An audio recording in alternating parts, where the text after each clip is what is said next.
Entonces voy con esta propuesta, la leo y ustedes la comentan. No sé si Gustavo quiere decir algo antes sobre lo que voy a hablar. Bien, lo escucho. Entonces leemos, bueno, listo. Entonces dice, se llama Reforma de la Justicia.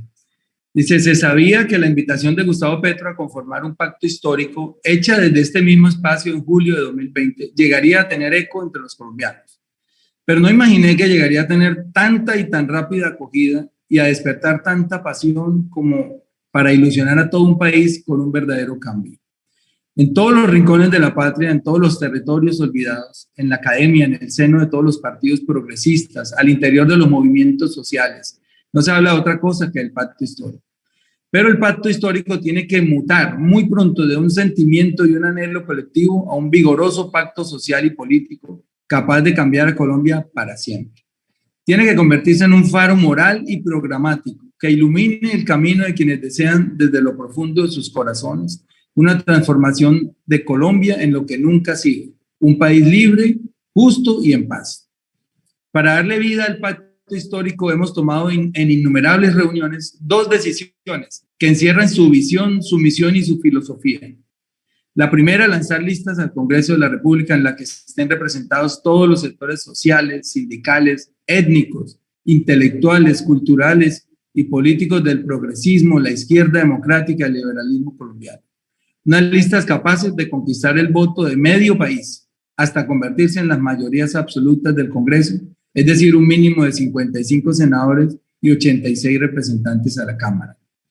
Y la segunda, que entre todas estas fuerzas elaboremos democráticamente, con participación de todos los sectores políticos, culturales, étnicos y sociales, un programa que sirva para gobernar y sacar a Colombia de su crisis económica, social y moral. Como soldados que somos todos del pacto histórico, debemos contribuir con ideas y propuestas a la elaboración de ese programa. Aquí van mis primeros aportes concretos. En mi corto paso por el Congreso, he identificado 5 fallas importantes en la justicia consignadas en la Constitución de 1991, que paso a detallar sucintamente y a proponer soluciones mientras se llega a las discusiones de fondo. Reforma de la justicia por la independencia de los poderes. Todos sabemos, la justicia en Colombia no funciona. La nuestra es una justicia selectiva, politizada, arrodillada a los poderes, a los poderosos, laxa, inestable, corrompible y corrompida, que no asusta a los delincuentes de cuello blanco y que, por el contrario, los incita a delinquir, pues les garantiza un máximo de impunidad y un mínimo de castigo en el caso remoto en que sea juzgado. Los pocos que han tenido la mala fortuna de caer, purgan sus irrisorias penas en sus mansiones, la mayoría adquiridas con el dinero robado o purgan sus condenas en casinos militares, dotados de todas las comodidades o en casas fiscales donde pueden tener chefs, celulares, televisión, internet para hacer reuniones virtuales y una que otra licencia para sus parrandas con alcohol y mujeres. La justicia aquí funciona, la mayoría de las veces, para el ladrón de celulares y bicicletas, el hincha de algún equipo de fútbol que apuñala a otro, el hombre que con hambre se roba un caldo de gallina en un hipermercado, el padre de familia que no pasa la cuota alimentaria a sus hijos o para el opositor al gobierno de turno, puesto que la fiscalía terminó convertida en una fuerza de persecución a quien desde la libertad de expresión o desde su posición política ataca al gobierno que nombra al fiscal. Y aquí está la primera falla y la primera propuesta. El fiscal no debe ser elegido de una terna nombrada por el presidente de la República. Eso es un exabrupto. El fiscal nombrado, siempre alguien del resorte íntimo del presidente, llega a tapar los delitos de los amigos del gobierno y a destapar los delitos de sus enemigos. Llega a perseguir a los opositores al presidente y a sepultar los procesos de sus copartidarios. Lo acabamos de vivir con la decisión del fiscal Jaimes en relación con las acusaciones contra Álvaro Uribe Vélez. Sin sonrojarse, se convirtió en el abogado de oficio del acusado, cuando es la fiscalía en un sistema acusatorio la que debe acusar al sindicado. Por eso, en solo 4 meses, pidió al juez la preclusión de un caso que la Corte Suprema de Justicia llevaba 4 años investigando y por el que se causó un expediente de más de 1.500 folios y una medida de aseguramiento contra un expresidente de Colombia por primera vez en nuestra historia.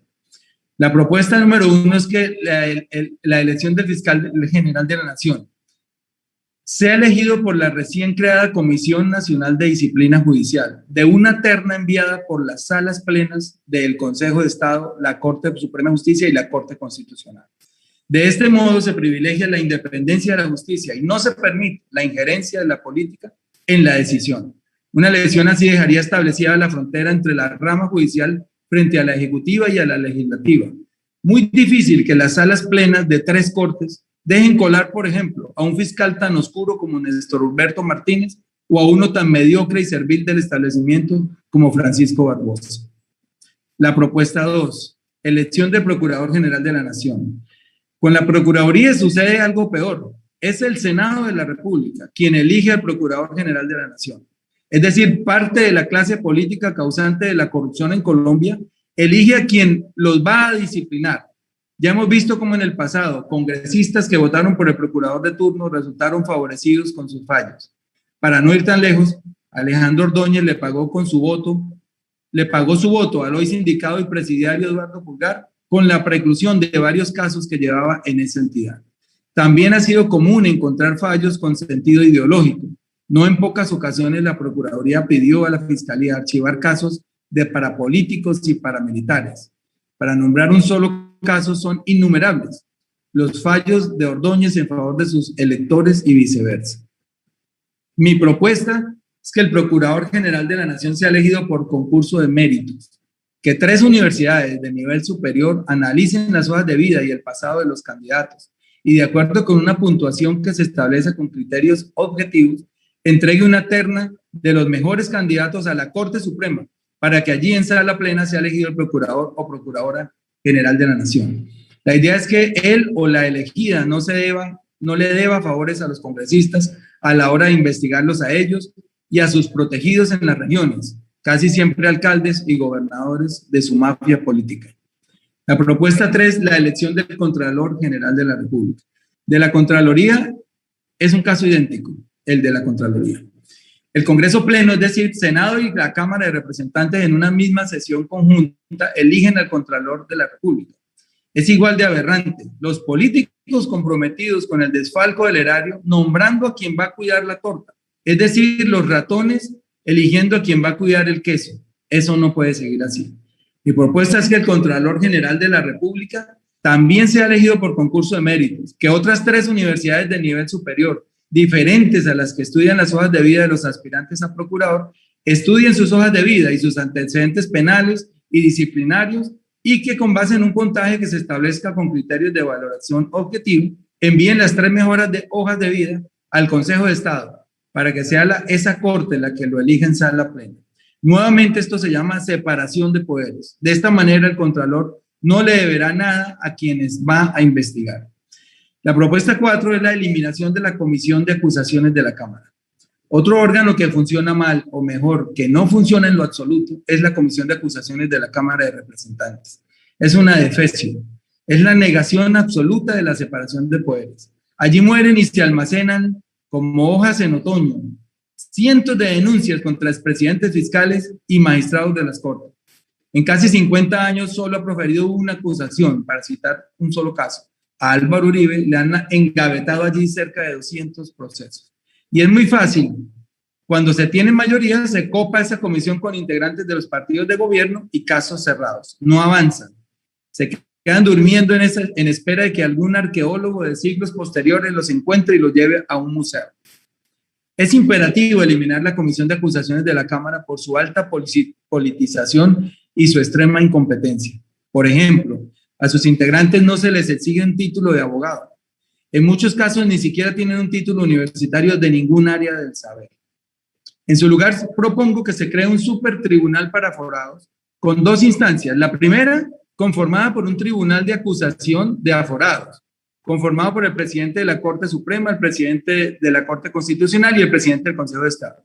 Y un tribunal de casación, para poder surtir las 2 instancias, integrado por magistrados independientes elegidos por las salas plenas de la Corte Suprema, el Consejo de Estado y la Comisión Nacional de Disciplina Judicial, de ternas enviadas a estas cortes por las facultades de derecho, mejor calificadas en las pruebas Saber Pro del año inmediatamente anterior a la elección. La etapa de instrucción estaría a cargo de fiscales especializados ante este tribunal. La propuesta 5 es un instituto de medicina legal como un ente autónomo. Para terminar con esta tanda de propuestas que a mi modo podrían mejorar la justicia, por lo menos independizarla, propongo que el Instituto de Medicina Legal deje de ser un apéndice de la Fiscalía General de la Nación y empiece a funcionar como un ente autónomo, que su director no sea nombrado por el fiscal general como lo es hoy. Eso se presta para suspicacias y complicidades, como lo vimos recientemente en el caso del supuesto suicidio con cianuro de Jorge Enrique Pizano y la posterior muerte de su hijo al consumir cianuro por equivocación. Sobre este caso quedaron muchas dudas que aún no han sido resueltas. Sería muy sano y tranquilizador que el Instituto de Medicina Legal no dependa en lo absoluto de decisiones políticas. Para ello es necesario que su director pertenezca a la carrera administrativa que se impulse dentro de la institución. De hecho, el año pasado presenté un proyecto de ley al respecto, pero no fue aprobado por el Congreso de la República. Quedan muchas cosas por mejorar en la justicia, como su autonomía presupuestal, la descongestión de los juzgados, la estabilización de las penas, la abolición de privilegios en casos de corrupción, el endurecimiento de las penas para el caso de servidores públicos inmersos en delitos contra el patrimonio público, la muerte jurídica de entidades y personas naturales sentenciadas por corrupción, el fortalecimiento de la JEP, etcétera, que seguramente serán debatidas ampliamente en las mesas de trabajo temáticas del Pacto Histórico. Queda abierta la discusión. Nos urge tener una justicia libre, una justicia independiente, una justicia respetable, una justicia que le brinde garantías de transparencia y objetividad a todos los acusados. Y esto solo se logra si la despolitizamos, si impedimos que los políticos metan la nariz en ella. Ver un abogado prestigioso como el doctor Cancino aleccionando a su defendido, el también abogado Diego Cadena, en presencia de su fiscal, no deja de causar escozor y tristeza. Pero ver al fiscal dirigiendo al procesado en lo que tiene que responder y recomendándole que consulte con su abogado las respuestas antes de responderle a él es una vergüenza judicial. No más envilecimiento de la justicia, que significa ni más ni menos que el envilecimiento del Estado de Derecho. Dejo en discusión estos temas. Es hora de abrir los debates para enriquecer el pacto histórico. El próximo domingo haré mis propuestas sobre una reforma política tan urgente como la anterior. Bueno, ahí tengo, no sé quién de los dos quiera arrancar a hacer los comentarios. Si quiere el doctor Tobón. Quiero arrancar. Dale. A mí siempre me gusta arrancar. No me gusta acomodarme a las cosas, sino fijar mi punto de vista si está equivocado. Yo hace años escribí un texto que lo publicó la Universidad Nacional de Medellín, Aparato Judicial y Constitución, 2 ensayos. Yo quería resaltar ahí en ese escrito algo de lo cual sigo convencido. Siempre se cree que la legitimidad del Estado depende de organismos electorales pulcros y de las elecciones, del rito electoral, de un legislativo que apruebe leyes y de un ejecutivo que las ejecute. Pero no se observa que el aparato jurisdiccional es una de las más importantes fuentes de legitimación del Estado. Vale decir, si el aparato judicial no funciona, como en Colombia, el Estado está deslegitimado. El Estado colombiano es un Estado deslegitimado. 3 son los factores del Estado moderno. Legalidad, legitimidad y control de territorio. Ninguno de esos 3 factores se cumplen en Colombia. La legalidad es una farsa, la legitimidad no existe y no hay control territorial por parte del Estado. En ese orden de ideas, el aparato jurisdiccional está colapsado hace rato, hace mucho rato. Lo colapsó la burguesía burocrática y gasteril de que yo hablo en mi último libro, Estado, Política y Constitución, el capitalismo burocrático y gasteril. Paso a definirlo. La burguesía burocrática es la que acumula enormes masas de capital dinero a través de las palancas del Estado. Un ministro de Estado fácilmente se puede retirar con 8 o 10 millones de dólares. Y eso pues si no tiene tanto apetito. Y un presidente de la República ni hablemos. Lo mismo ocurre en muchas otras de las ramas del Estado. en el aparato judicial. El único país del mundo con cartel de la toga es Colombia. Eso es una vergüenza internacional. Cartel de la toga. Y en el Parlamento, ¿cuántos parlamentarios no se enriquecen con la contratación del Estado? Muchos de ellos son ignorantes. Yo diría que el 80% del Parlamento no, es decir, está en entredicho moral y políticamente, y hay un 20% honrado. Entonces, yo creo que el aparato jurisdiccional hay que transformarlo de arriba abajo, o sea, es una alta cirugía que está al orden del día en el caso de que el pacto histórico pudiera culminar exitosamente. Yo creo que la reforma debe ser abarcar todo, los organismos de control como la Fiscalía, la Contraloría, la Procuraduría, pero también la magistratura, la forma como se eligen los magistrados, ¿cierto? Porque el aparato jurisdiccional en casi todas partes del mundo, la esencia del aparato jurisdiccional es ser un aparato jerárquico, es apenas natural, ¿cierto? En las altas cortes ejerce una suerte de control de legalidad, de unificación de jurisprudencias, etcétera. Pero usted bien lo dijo, Bolívar, en Colombia no hay seguridad jurídica. Yo acuñé una frase cuando ejercía la profesión. En Colombia no hay jurisprudencia, hay ruleta judicial. Y la causa de eso es la corrupción. ¿Cierto? La corrupción. Por eso los abogados más corruptos manejan los procesos desde el reparto, ¿cierto? Con la bandola que tienen al interior del aparato jurídico. Entonces yo entro a hacer una disección de las propuestas de Bolívar. En primer lugar, hay que apartar, hay que excluir totalmente al aparato legislativo del nombramiento de altos jueces. Eso puede que funcione en los Estados Unidos y no sé qué tanto, porque no soy ciudadano americano, pero puede que allá funcione un poco más. Ustedes son testigos, que son senadores, la forma vulgar, impúdica, como se negocia el nombramiento de los magistrados de la Corte Constitucional. El último nombramiento que hizo el bailarín de calidades, Duque, al proponer una señora que no tenía calidades para ser magistrada de la Corte Constitucional desde el punto de vista de sus conocimientos. No hablo de más nada, de sus conocimientos como constitucionalista, ¿cierto? Muestra a las claras que lo que busca era controlar la Corte Constitucional. Fuera, hermanos del aparato legislativo en Colombia, de la designación del más alto organismo, Corte Constitucional. La Fiscalía. Empiezo por ese orden. La Fiscalía fue una copia, porque en Colombia, ya lo dijo el humorista Clint, que la conducta de los grandes simios es la imitación, ¿cierto?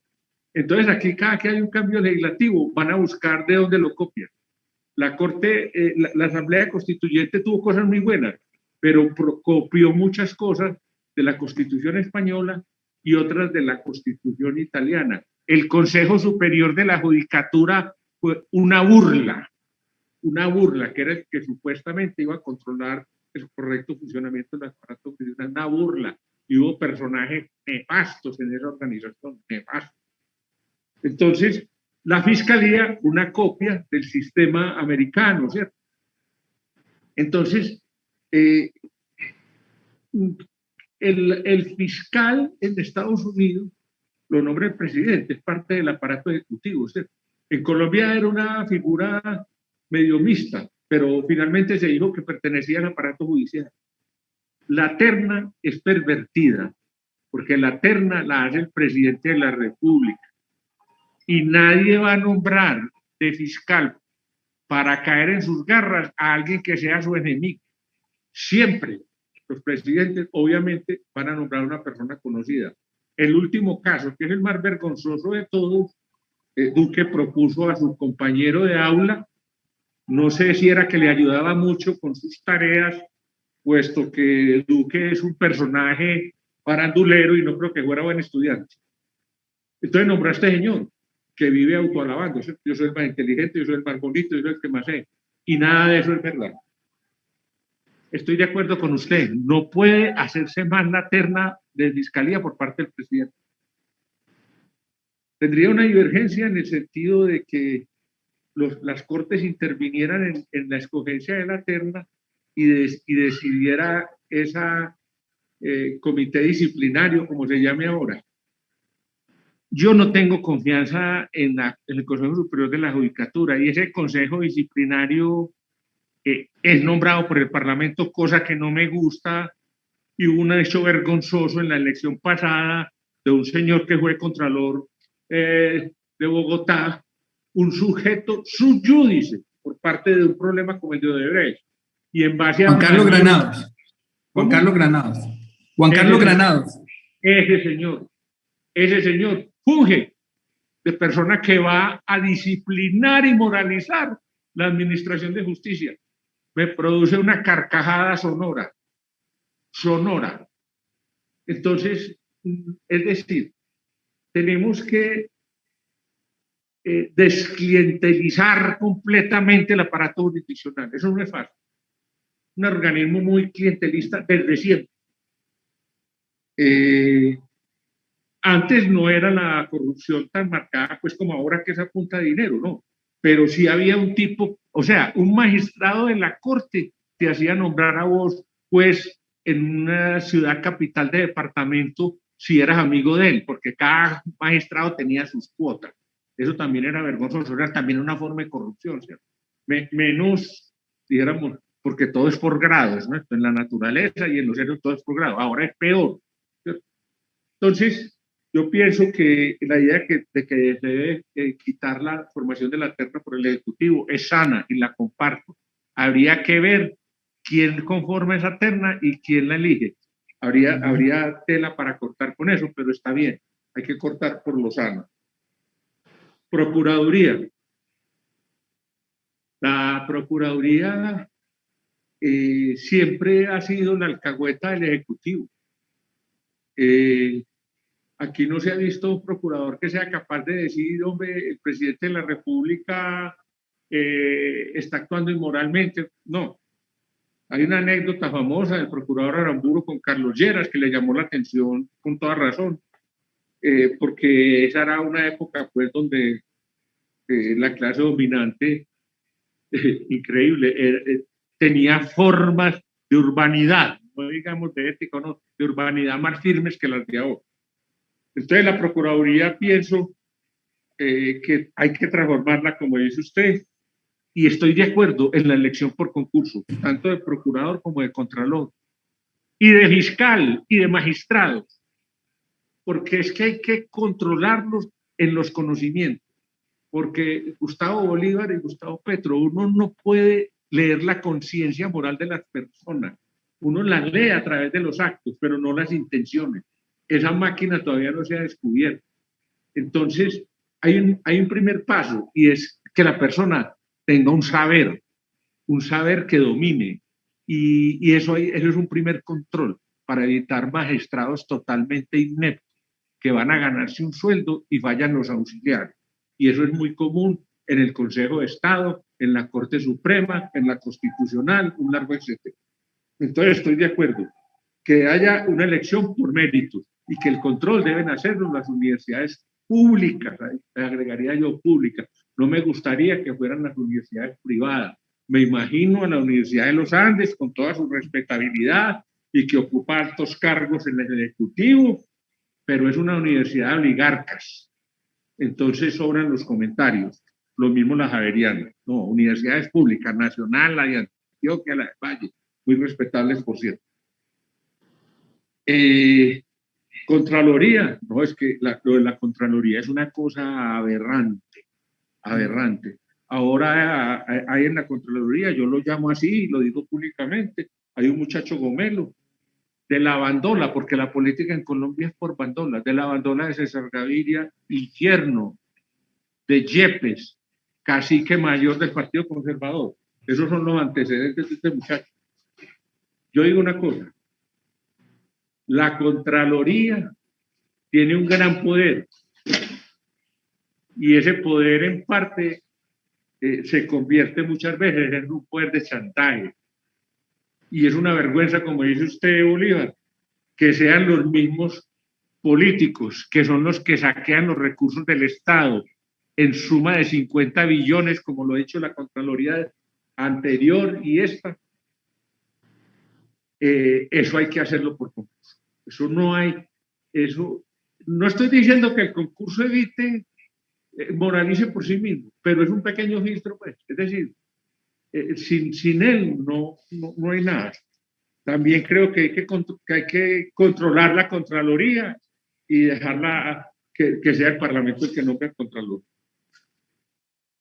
Comisión de acusaciones. No, es que eso pues, eso hay que acabar. Eso es la vagabundería absoluta. No hacen sino cometer delitos de encubrimiento permanentemente. Viven en esa figura delictiva del Código Penal. Son unos encubridores profesionales. Entonces hay que acabar sin vacilaciones y buscar un tribunal de aforados. No me choca. Acuérdense que de eso se habló y el fiscal, el Calvito Monte Alegre, entró en histeria. Por algo sería, porque es un buen penalista y es un malicioso. Y un malicioso. Y ella puso histérico, que no, que cómo lo iban a juzgar a él. Es que si la comisión de acusación juzga al fiscal, juzga al presidente, nunca lo van a sancionar. Y medicina legal, no, es que el ejemplo que se trae, ese médico anterior que había debía estar en la cárcel, porque es que el último dictamen sobre el envenenamiento, sobre el suicidio, ¿no? El ingeniero, no recuerdo bien el apellido, Peláez o cuál era, Bolívar, el ingeniero que estaba denunciando. Jorge Pisano. ¿Cómo? Jorge Enrique Pisano. Que es Pisano. Mire, todo el país lo sabe, como dicen los montañeros de mi tierra, en el santuario, por lo sabido se calla. Medicina legal no debe, tiene que ser un organismo autónomo. Y por concurso, que allá lleguen los médicos más capaces a ver si hay honestidad en los dictámenes. Y en cuanto a la autonomía presupuestal de la rama judicial, hay que hacerla, es que eso es lo mínimo, es que ellos deben presentar su presupuesto y no hacérselo del gobierno. Y señalarle una cifra en la Constitución, un 10, un 12, un 15, y cumplirse. La tarea es ardua para transformar el Estado Bolívar. Hoy estamos empezando a sugerir cosas. Yo estoy de acuerdo con que esto hay que hacerlo y me ofrezco en el pacto histórico para generar ideas de una reforma de manera puntual. Gustavo Bolívar y Gustavo Petro, me ofrezco mi concurso sencillo tengo varias ideas sobre el aspecto de la reforma de la justicia, porque litigué durante muchos años, fui profesor toda mi vida en ciencia política y en las facultades de Derecho, y algunas cosas puedo aportar. Muchas gracias, Gustavo. Eso es lo que tenía Bolívar que te va a decir.